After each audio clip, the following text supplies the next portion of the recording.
Hi, this is Florida Natural Farming at Frog Valley Tropical Fruit Farm, and we finally have had enough rain where I can feel comfortable planting some of my rare Aroids out in the orchard floor. I mean, I love these things. They're so beautiful. And I started some cuttings of a lot of them.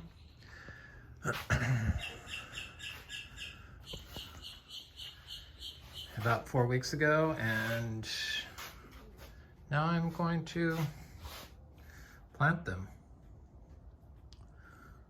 This Anthurium longus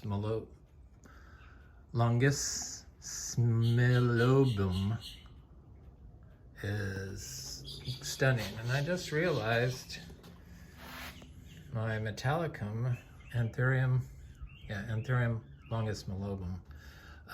This is Anthurium metallicum. It's like, I don't know why, but it's the one that I'm most curious to see what it does, but it has 2 plants in it, so I was quite happy about that.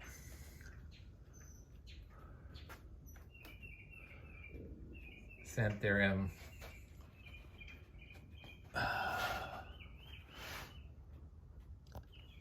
salgarens.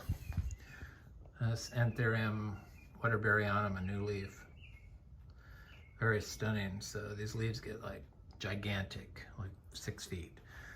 So you can imagine what it's going to look like growing up on the palm trees and stuff. So this Philodendron ornatum I got, which I was just curious why it was called ornatum, because it's like a small leaf at the moment, but the leaves get much bigger. But when it comes out, it unfurls in this like interesting way, and I see why it's ornatum. That's very ornate. So I'm like enthralled with watching videos. Most of the good ones I like come from Indonesia and Malaysia. And I watched this video by Nursery Tour of this, I think he's from Jakarta, Indonesia, Sean. Is it Only Plants? And it's in my playlist, my watched, or you know, it's up there, my history. And he was talking about, well, he said it just like second nature, that he wonders, because they do a lot of variegated plants and variegated Aroids at this nursery he was doing a tour of. And he said, I wonder, he goes, they probably, if they're like around a lot of plants that are variegated, then they're probably picking it up from them and they want to be variegated too. Well, he's probably, I think he's right on that. And I mean, it's like I just really feel that the plants trade DNA below ground via the help of fungi. I mean, they connect themselves to other plants, so of course they're going to share DNA. So that's most certainly would be a way that the plants change if they're swapping DNA, definitely. I mean, that's why I'm planting these, to improve our orchard floor. So this is a cutting of Philodendron esmeraldense I did about 4 weeks ago. This is Philodendron Charonier. I just bought a Charonier Monstera I haven't gotten yet from Equigenera. And the leaves are stunning on these. That's a new leaf from the cutting, since I did the cutting. And here's a Philodendron fibrosum. Got some honey mushrooms growing in there with it. They come up in our compost.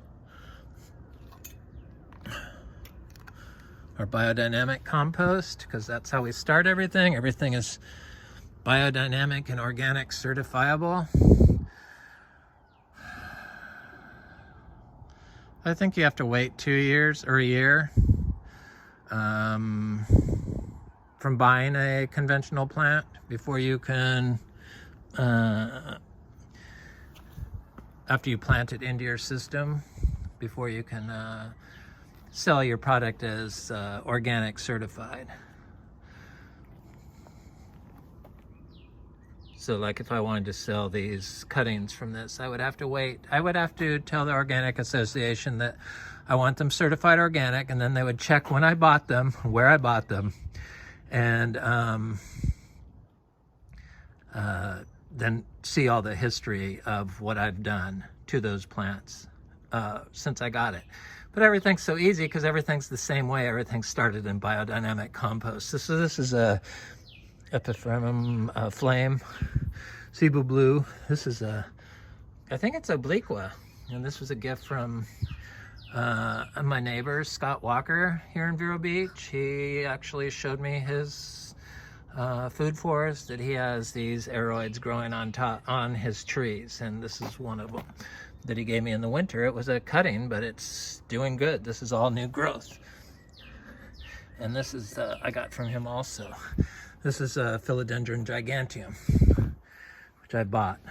I have a variegated one I'm going to plant. That I'm growing indoors, so I'm just going to plant that whole plant without doing cuttings of it. And this is Philodendron maximum that I got from a really good grower in Florida. Had to remove all the soil because it was completely loaded with fertilizer pellets, little microplastic pellets. So I'd dump all that, I'd remove all the soil from the plants, and then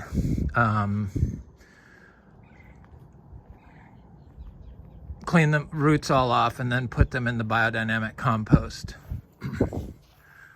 And it's been in the compost for a couple weeks, so it looks good. The orchids are doing good. You don't have to water or do anything to orchids here in Florida. That's kind of how we plant our garden. You don't really have to do anything. Definitely on orchids, you don't have to do anything. Look at how long this Phalaenopsis flower is on it.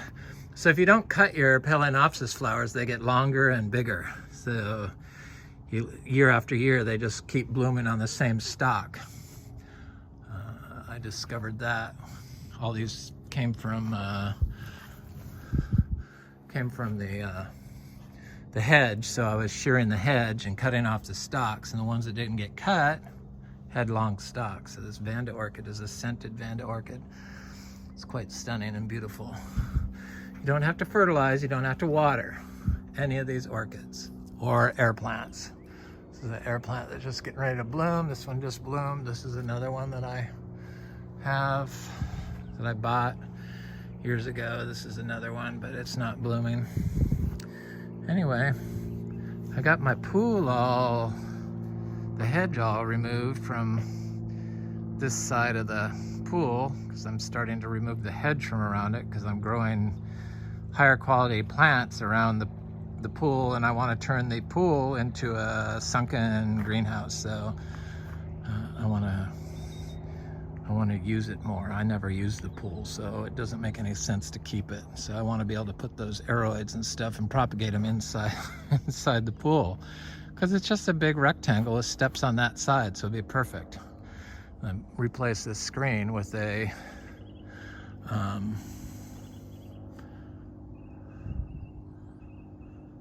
greenhouse, a nice greenhouse that can withstand hurricanes.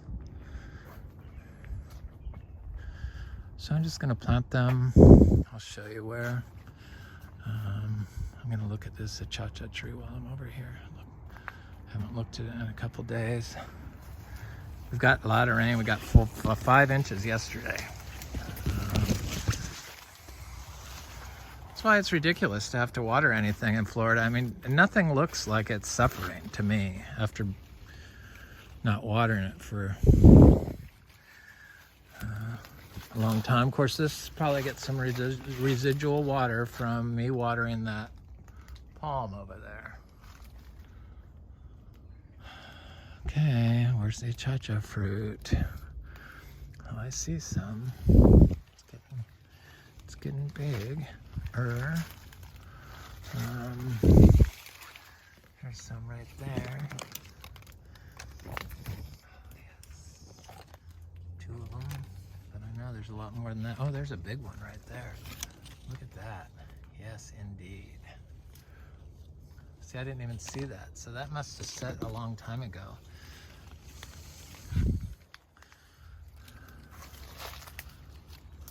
But I know I saw a lot more than that last time I was over by this way. Looking. Oh, there's, oh no, that's, I thought it was Achacha fruit, but it's passion vine, which I really don't like vines crawling on my trees. I like vines, but not on my fruit trees. But I know there was a bunch of fruit on this stuff over here. Where are you?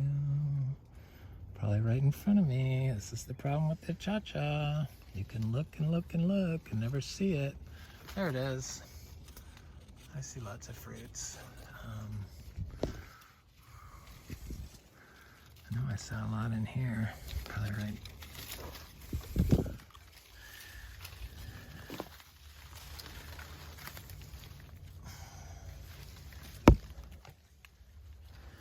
Anyway.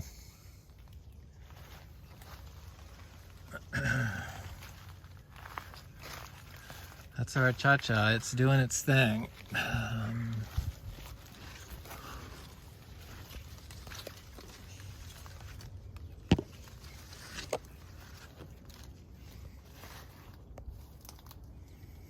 Thank you, tree. I love you.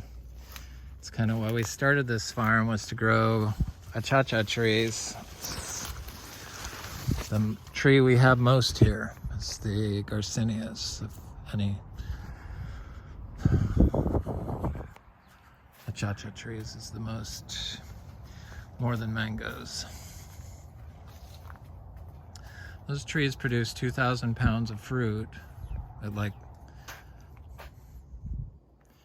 I don't know, it's at least $30 a pound. But I'm sure that price will drop. Of course, ours are organic. The only organic Achacha probably in the United States, I would guess. Certified organic. Looks really nice. So I'm gonna plant these Aroids on these palm trees, a couple of these palm trees. That palm tree that snapped during that wind event we had, I'm gonna plant, I think, Gigantium on. The little woodpeckers. Oh, guess he didn't want to be seen.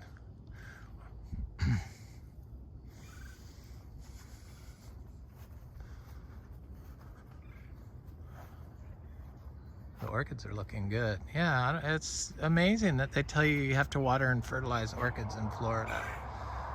Like, all this information is just, I don't know how it gets repeated. The nursery trying to sell you the fertilizer to take care of your plant, probably, I guess. Can't help it. They, you know, want to make money. Yep. See, this palm did get one, did squish one plant that I know for sure, but it just barely missed this Encephalartos growing here. And it looks like it got that blue agave right there.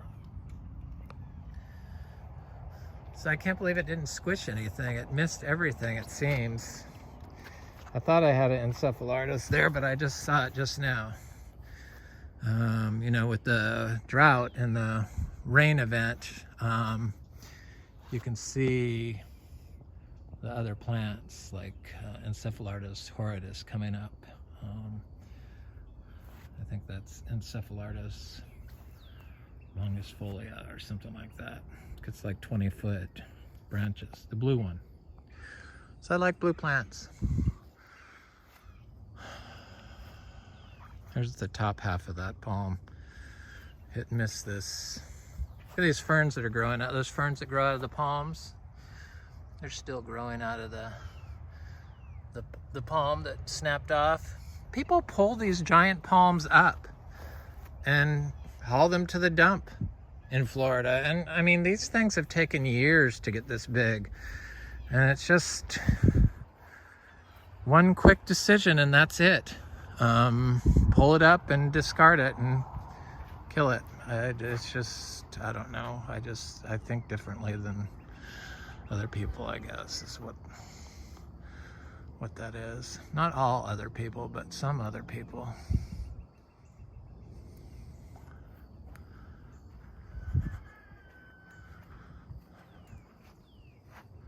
So I think I'm gonna plant that philodendron, because it's a type that grows along on the ground. I'm gonna plant it in this area maybe.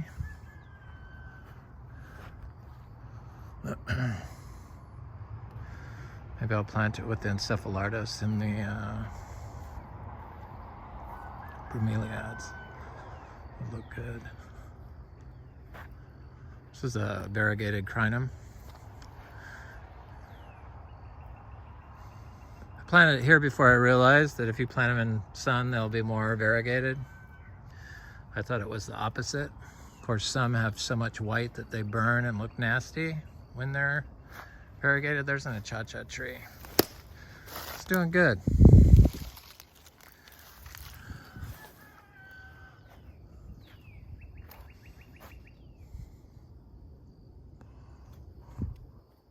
You don't water your orchids. Don't fertilize your orchids. It's completely unnecessary here. If you're indoors, yes, sure, you have to water them and do something. But if they've got exposure to the outside with no covered roof, then they're probably gonna do just fine. I mean, it's just what I've noticed growing them for the last 5 years here. Or no, I've been growing them for 10 years in Florida, now that I think about it, because I planted a bunch in the trees in Grant, Florida, in Brevard County, with my first food forest, tropical fruit tree food forest. When I was just starting out, it was only 2.5 acres. It just wasn't enough space for me because it had a lot of big pine trees. And I had 2 horses, 2 old horses back then, so that one's really pretty.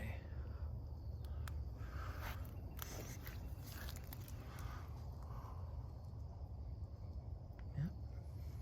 Gorgeous. Little citrus. Plant your citrus from seeds, buy organic fruit, eat the fruit, plant the seeds. They don't need any water here in Florida. They don't seem to have greening issues like your nursery plants. This particular one's from a 125-year-old grove from Florida, organic grove.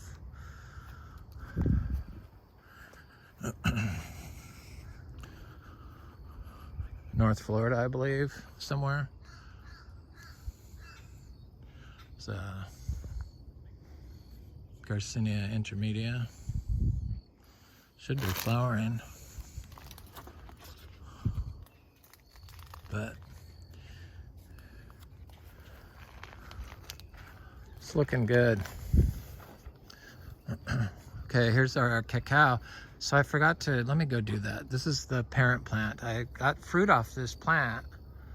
I'm gonna go show so this is a tree that I fruited from my original food forest I planted in Grant, and this is a seed grown tree from the fruit that I brought with me here. And it was kind of like the only one that survived. It was before I had the soil good and I understood all this wild nature stuff. And the leaves got tattered because of the windstorms we have had recently, and it was drought, you know, it's not watered. And the young leaves get torn up during wind, but it's got all kinds of new growth popping out on it since it rained. And this is their last year's leaf, one of the last ones. But you can grow and fruit it here in Florida without watering it, without doing anything. Just soil health. Focus on soil health. I'm just flummoxed why everyone has all these suggestions on what to do and for growing tropical fruit trees, but not one of them even mentions the soil health. It's kind of bizarre it seems bizarre. It seems contrary to what should be discussed first. I don't know. Some people, a lot of us are moving away from that, thinking of a product rather than the whole system. So focusing on a product like NPK or copper or some insecticide, and looking at the overall picture, and looking at the system that the tropical fruit tree and plant is growing in. The Alocasia, what is that, Regal Shields or something like that. I like it. I like Alocasias. We got quite a few of them. So here's some seed-grown Ebu that I have to plant now that it's raining, but I want to make sure, because I've had issues with them planting them in the drought and they don't really like it, so I've been waiting for it to rain. So this is the seeds from the little fruit that I just picked off that tree, that I grew from seed, that I fruited in Florida in a non-watering situation. And then, but this is the first time I've tried cacao, just planting the seeds in pots and then not watering them. All the other times I would water the cacao, like this one is a Trinitoro cacao that I grew from seed. And last year I planted, so it's a little over a year old plant. And it gets the water from because I water my Licula palms because I want seeds from them.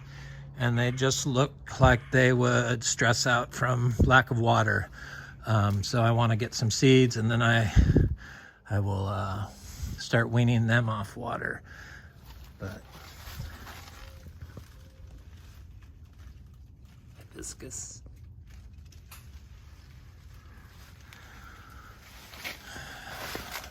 So yeah, I didn't water those pots. I just filled them with biodynamic compost, the cacao, put the cacao seeds in there from our fruit this year, and never checked them again until I just saw them coming up when I was looking out the window from the screen porch, the Florida room.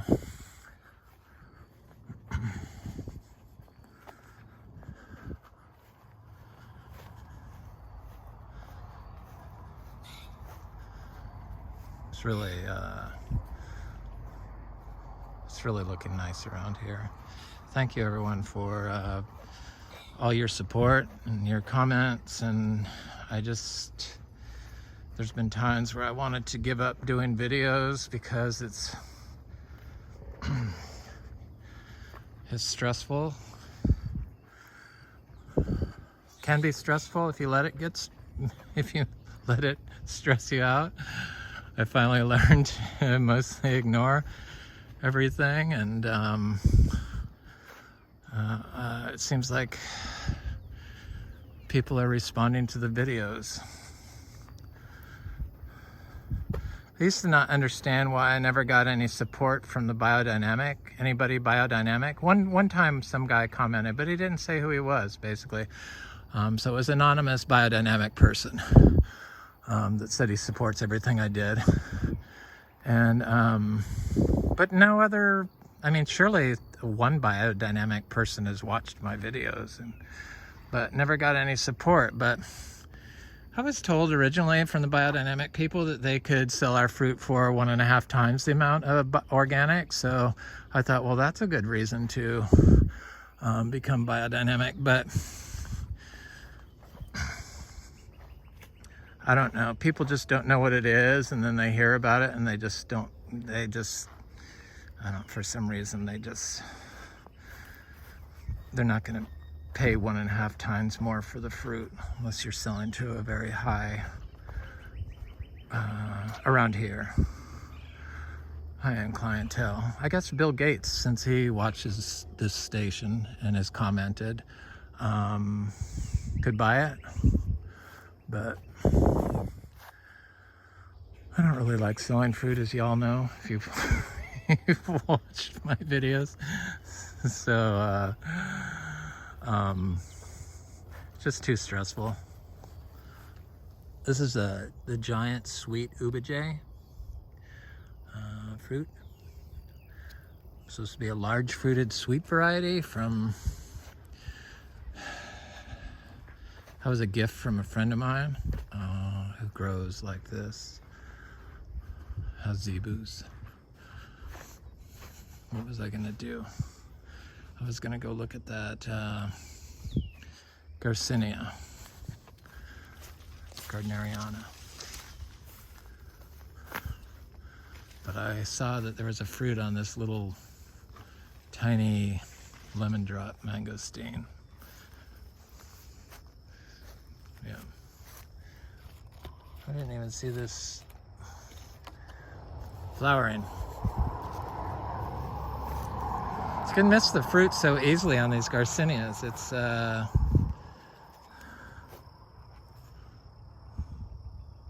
a big lizard in there.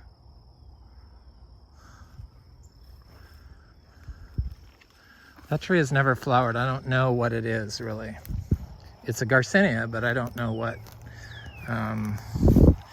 This was that fruiting Garcinia humbroniana, but oh yeah, it's got flowers. Yay! Now that it's raining, I was wondering if it was going to flower some more, and it is. All the fruit had dropped off, but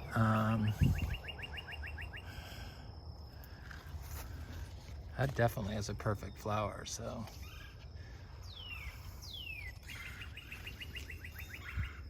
I think fruit dropped off maybe because it just, I mean, it was the first time it fruited, but maybe it'll hold one fruit finally. Some of these Garcinias, they flower a lot the first time and then will only set one fruit. So hopefully that's the case with that seashore mangosteen, because I would really like to taste the seashore mangosteen. It's one I haven't tasted or fruited to ripeness. Okay, this is that red freaking flowered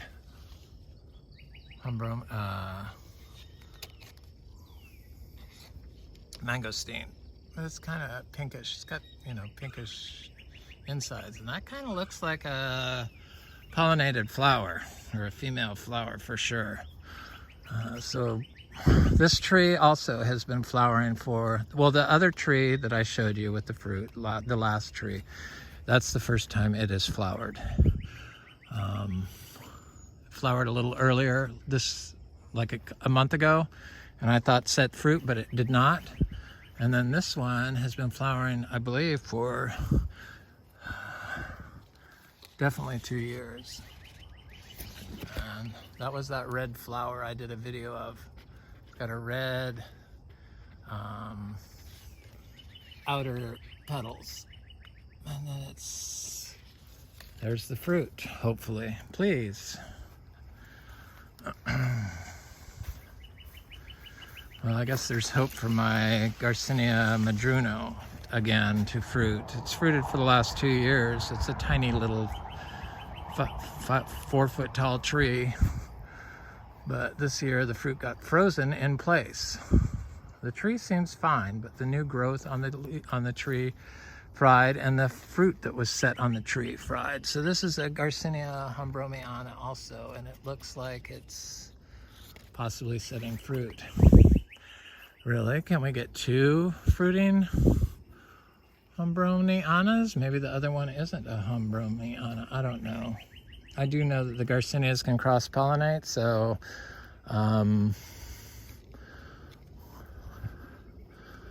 that's quite exciting. I love the Garcinias. There's an Inga spectabilis, and I had planted some Garcinia intermedia seeds at the base of it years ago, or when I first planted it. And I think I planted a koi muck fruit seed here, and there it is. The koi muck right here.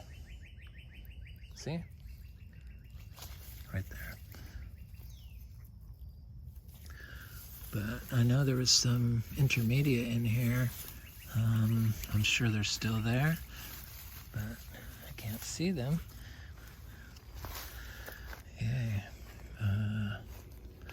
I wasn't sure if those koi muck seeds were viable that came off of our trees last summer, but they are. So this is the Garcinia MB. This was the male tree. You can see there's a big difference in the flowers. There's no fruit on the tip of the flower. It's all stamens, no greenness.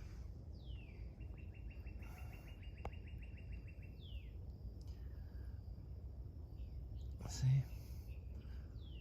That's all flower. But here is one that I know is a female, because I saw fruit on it. And this is the first year this tree has flowered and fruited. Or maybe no, it's first year it flowered. But it's all female female fruit, MB fruit. There's a lot of them.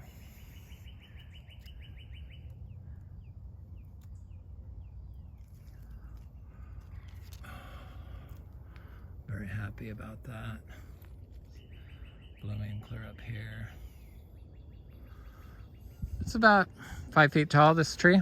I planted about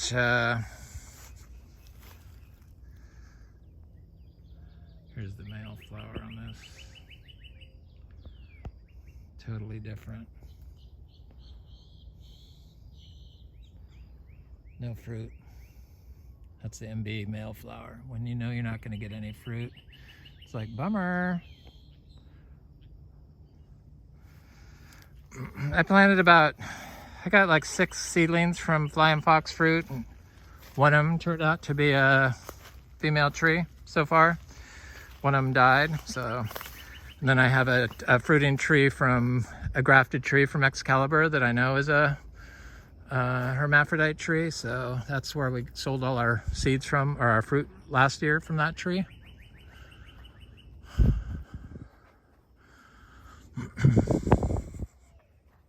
So I planted some citrus out in this desert hellscape when it was like, it was all droughty. And when most people say not to plant your tropical fruit trees, don't plant your trees until the rainy season starts. But since we don't water our pots, our seeds, when we start our seeds in the biodynamic compost, they come up. Lots of them come up.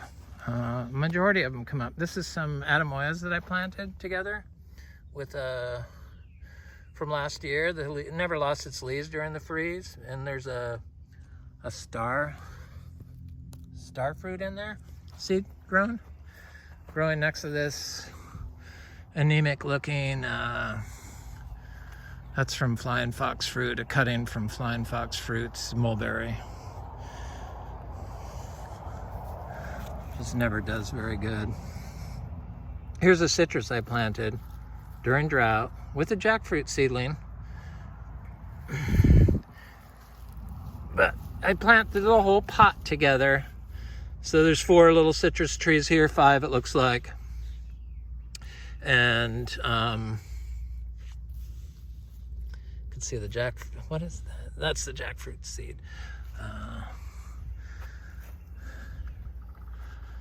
But they do just fine. Don't need any water. The leaves get all, they like close up.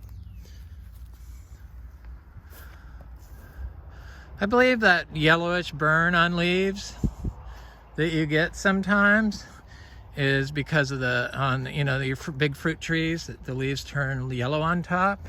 It's because the leaves, the plant, it's from drought stress here for sure. Has to be, because they close off the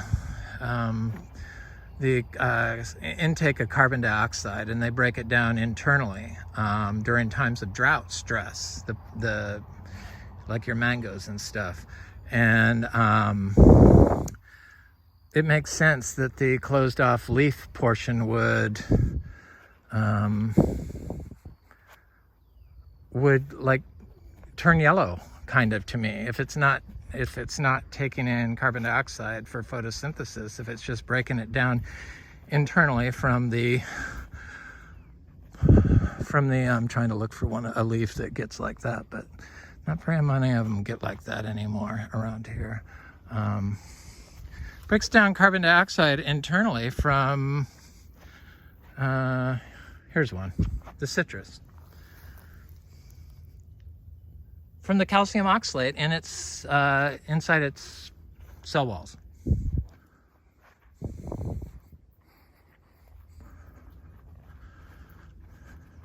This just looks nasty because I planted it in winter. I divided it and planted it at the beginning of winter, so it's never been watered. But it's got all this new growth. It's heliconia. I'm gonna plant my passion vines on those because they make great support system for passion fruit, and pick them right at eye level.